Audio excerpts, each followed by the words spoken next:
The fire roared around them. Mustafar bled lava into the black sky, and Anakin Skywalker burned with it. Obi-Wan stood at the edge of the slope, lightsaber still humming in his shaking hand. Below him, his brother screamed. Not in rage, not in hate, in pain. "I hate you." The words cut deeper than any blade. Obi-Wan closed his eyes. The Jedi Council had been clear.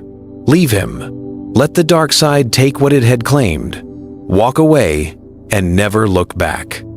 But Obi-Wan could not move. He saw the boy from Tatooine, the pod racer, the Padawan who laughed too loud and loved too deeply. He saw Padmé's tears. He saw every promise he had ever made to Qui-Gon Jinn. And he knew the code was wrong. "Forgive me, Master," he whispered to the sky. "I cannot leave him." Obi-Wan slid down the bank, boots scorching against the molten rock.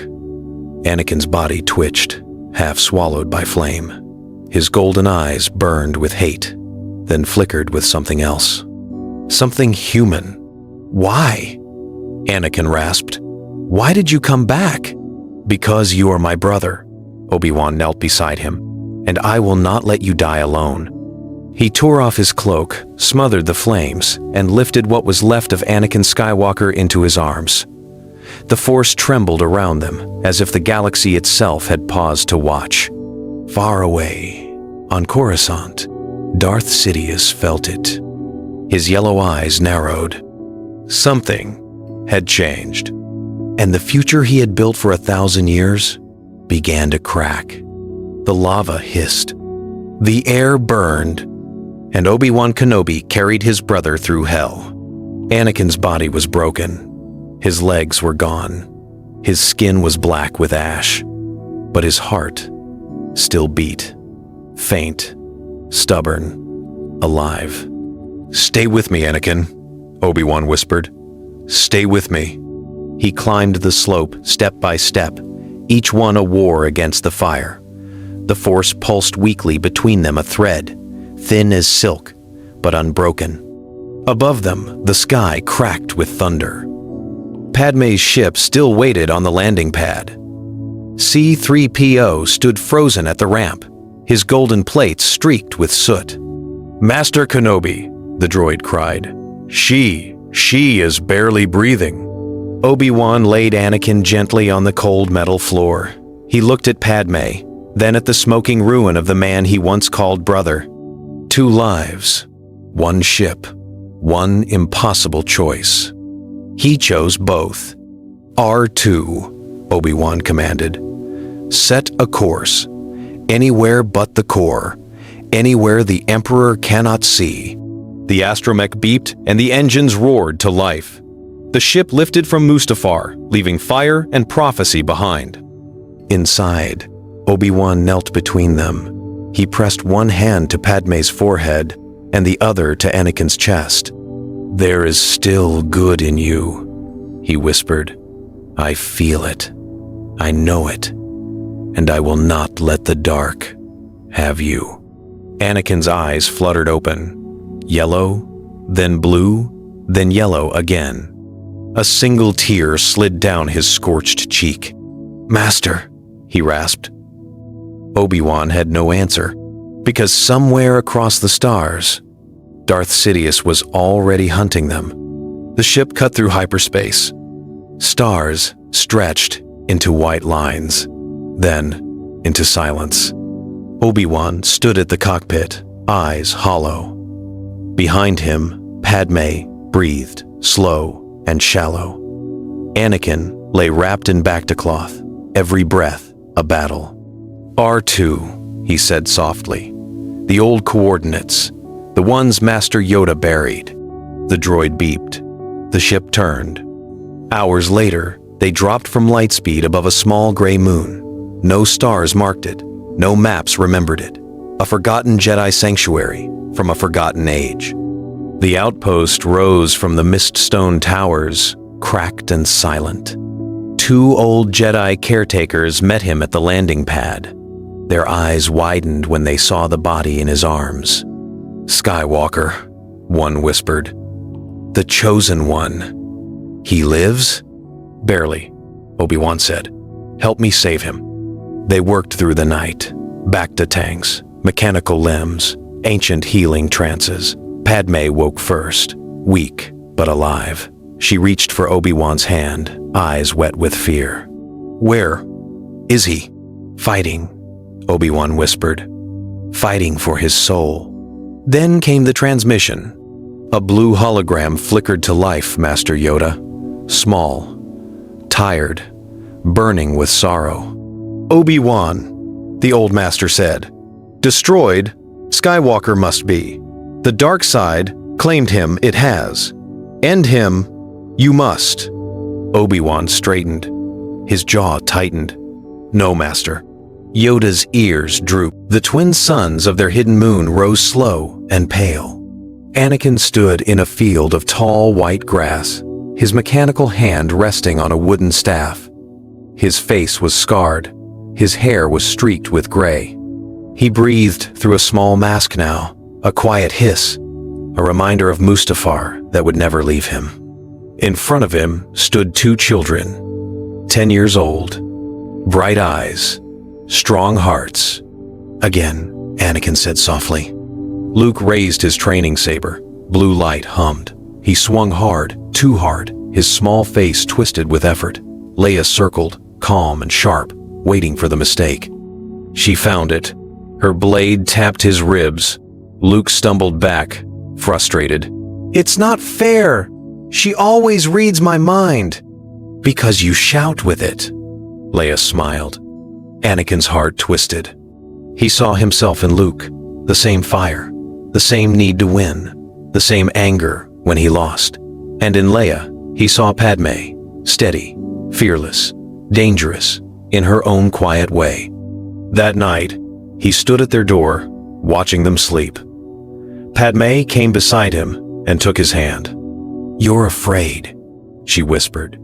I am the reason the galaxy bleeds, Anakin said. What if I made them like me? Padmé turned his face to hers. Then teach them what you wish someone had taught you. That love is not weakness. That fear is not power. Anakin closed his eyes. He wanted to believe it.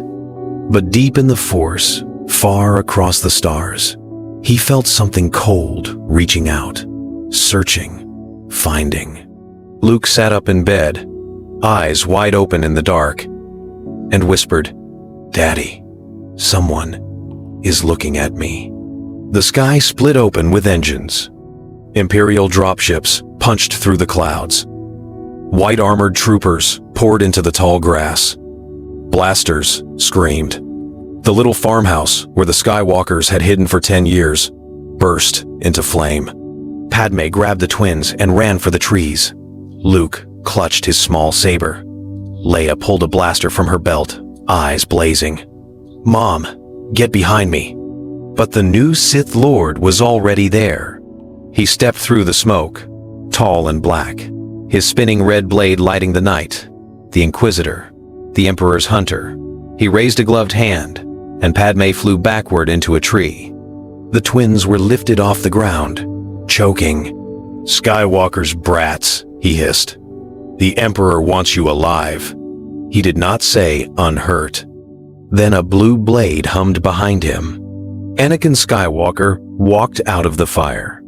His mask was gone. His scars showed. His eyes, for the first time in 10 years, were calm, clear, blue. Let them go. The two warriors clashed in a storm of light. Sparks rained. Trees fell. The Inquisitor was fast, brutal, trained to kill Jedi.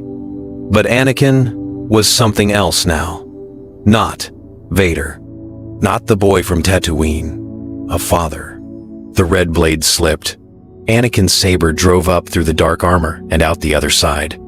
The Inquisitor dropped, smoke rising from his chest. He will come for you. Himself.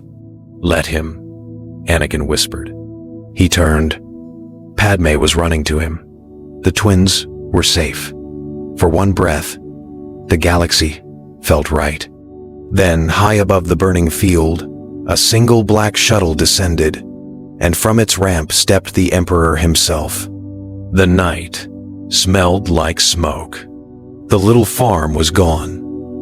The white grass was black. Imperial dropships burned in twisted heaps where they had crashed. Stormtroopers lay still in the dirt, their white armor stained with soot. The new Sith Lord, the Inquisitor, lay dead at Anakin Skywalker's feet, a smoking hole through his chest. And from the sky came the shuttle. It was black, sleek, silent. It did not roar like the others. It drifted down like a shadow with wings, and the moment its landing struts touched the ground, every fire on the field seemed to lean toward it. The ramp hissed open. Darth Sidious walked out. He was not in a rush. He never was. He came down the ramp slow, hood up, hands tucked into his long black sleeves, like a grandfather coming home from a quiet walk. Two red-robed guards stepped down behind him, faces hidden, pikes humming. But it was the Emperor's eyes that froze the night. Yellow, sick, pleased. "My old apprentice," Sidious whispered, and his voice carried across the field like cold wind. "On your feet again, touching." Anakin Skywalker did not move. His blue saber hummed at his side. His scarred face was calm. Behind him, in the tree line, Padmé held Leia close. Luke stood a few paces back from his father, small chest rising and falling, his own training saber clipped to his belt. "Step aside," Sidious said softly. "Give me the children, and I will let the woman live. I am, after all, a merciful master." Anakin almost smiled. "You don't know what that word means." The Emperor's smile thinned. "Then you have chosen, Lord Vader." "My name," Anakin said, "is Skywalker." Sidious raised his hands. Blue lightning ripped out of his fingers in twin rivers of fire. It crossed the field in a heartbeat. Anakin's blade snapped up just in time. The lightning hit the lightsaber and split, screaming around him in long white whips. The ground under his boots cracked. Anakin's knees bent. His arm shook. The metal of his prosthetic glowed red hot. "Anakin!" Padmé shouted. "Stay back," he yelled. "Stay back!" The Emperor pushed harder. The river became a flood. Anakin's saber dipped lower. His teeth gritted. Steam rose from his shoulders. He was strong, yes, but he was an older man now, scarred, half machine, lungs damaged by Mustafar fire. He was losing, and Sidious knew it. "There it is," the Emperor purred. "Feel it, boy. The pain. Reach for the dark. It is still inside you. It always will be." For one heartbeat, Anakin felt the old whisper. The pull. The voice that said, strike him down, end this with hate. It would be so easy. Hate had killed faster than mercy ever could. He almost listened, but then a small hand touched his back. Luke, 10 years old, shaking, his blue eyes huge in the firelight, his own little saber humming in his fist. "Daddy," the boy whispered, "I'm here. I'm with you." Something cracked inside Anakin Skywalker. Not a bad crack, a good one, the kind that lets the light in. He looked down at his son, and for the first time in his long, broken life, he understood what Master Yoda had tried to teach him on the temple steps a lifetime ago. The Jedi did not lose to the Sith because they were weak. They lost because they fought alone. He was not alone. Not anymore. "Together, son," Anakin breathed. Luke nodded, lifted his small blade, stepped beside his father, and caught the lightning too. The Emperor's storm hit 2 sabers now, 2 Skywalkers, 1 light. The blue blades hummed louder, deeper, like they remembered what they were built for. The lightning began to bend, to curl, to fold. Sidious felt it before he saw it. His smile died. "No," he whispered. "No, It snapped back across the field like a whip and slammed into Darth Sidious chest first. The Emperor screamed. His robes flew open. His skin cracked. His own poison was eating him alive. The two Red Guards rushed in with their pikes, trying to save their master. He poured everything in. The full power of 1,000 years of Sith hate. His face twisted. His yellow eyes burned. His own body began to smoke from the strain. But the two blades held. And then they pushed. The lightning slowed, stopped, turned. The river that had been pouring toward the Skywalkers now stood still in the air between them and the Emperor, a wall of cracking white fire, waiting, trembling. "Now, Luke!" Anakin shouted. Father and son stepped forward, together. One boot, two boots, sabers raised high. The lightning broke. Padmé stepped out of the trees, blaster raised, calm as a senator at a podium. Pop, pop, 2 clean shots. 2 guards dropped. She had not forgotten Naboo. She had not forgotten how to fight. Leia ran to her brother. She did not have a saber. She did not need one. She raised her small hand and pushed with the Force, the way her father had been quietly teaching her in the long evenings. A fallen Imperial speeder lifted off the ground and slammed into the 3rd guard. The whole Skywalker family, all 4 of them, standing in the smoke, together. The Emperor staggered. His lightning died. His hand shook. His face, the real face under the hood, was a melted ruin. He stumbled forward, 1 step, 2, and dropped to his knees in the ash. He looked up at Anakin. The yellow was almost gone from his eyes now. What was left looked almost human, almost afraid. "Kill me," Sidious rasped. "Finish it. It is the way of the Sith. The apprentice always kills the master. Do it. Do it. And take my throne." Anakin Skywalker stood over him, blue blade humming. For a long second, the whole galaxy seemed to hold its breath. He could feel it. Every Imperial officer who had ever sneered at a slave, every Jedi youngling's face he had cut down in the temple, every burning village, every stolen child, every lie. All of it pulled at his hand, begged him to swing the blade. He raised the saber. Luke flinched. Padmé did not look away. She trusted him. She had always trusted him, even when no one else did. Anakin's arm trembled. And then he switched the saber off. The blue light snapped away. The field went dark, except for the dying fires. "No more killing," Anakin said quietly. "Not even you." Sidious blinked, confused, as if the words were a language he had never learned. Padmé stepped forward. From her belt, she pulled a pair of stun cuffs, the same kind the old Republic Senate guards used to carry in the days before the Empire.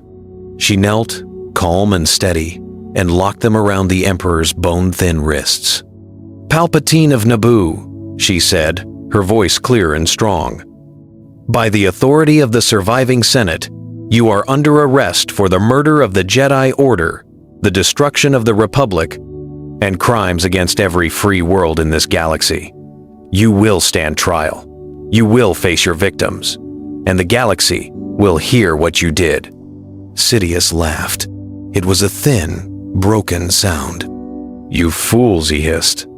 "The Empire will not fall because you put me in a cell. There are others.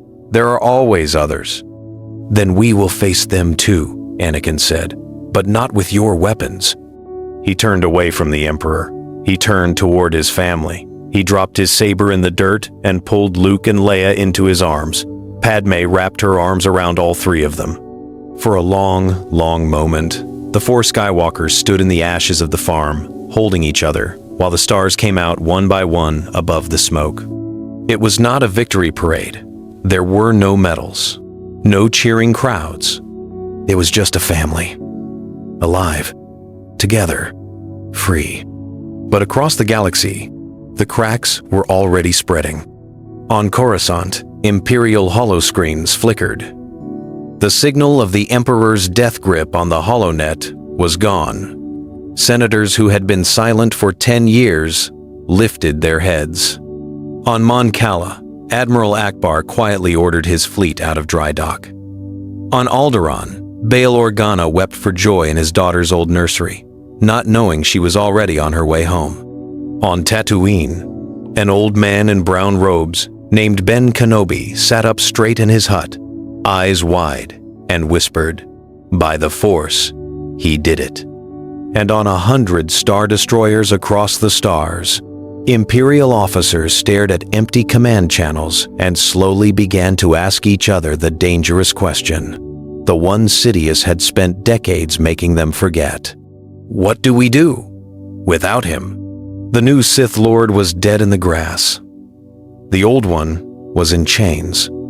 The chosen one had not destroyed the dark side with rage. He had ended it with one quiet word: mercy. It would take years to undo the damage. Worlds were still burning. Slaves were still in chains on Tatooine and beyond. The Empire was a giant ship, and even when you cut off its head, the body kept moving for a long time. There would be battles, there would be losses, there would be more Sith hiding in the shadows. But the wheel had turned. The galaxy had taken a different road. The Chosen One had not become the destroyer of worlds. He had become the father of 2 children who would one day rebuild the Jedi the right way, not as soldiers, not as politicians, but as keepers of peace. And one quiet act of mercy on a burning field would echo for 1,000 years. As the first true sunrise in a decade broke over the smoking field, Leia tugged on her father's scarred hand, looked up with her mother's brave eyes, and asked the question that would shape the whole new galaxy. "Daddy, now that the bad man is gone, what do we build instead? Daddy, Daddy, Daddy?"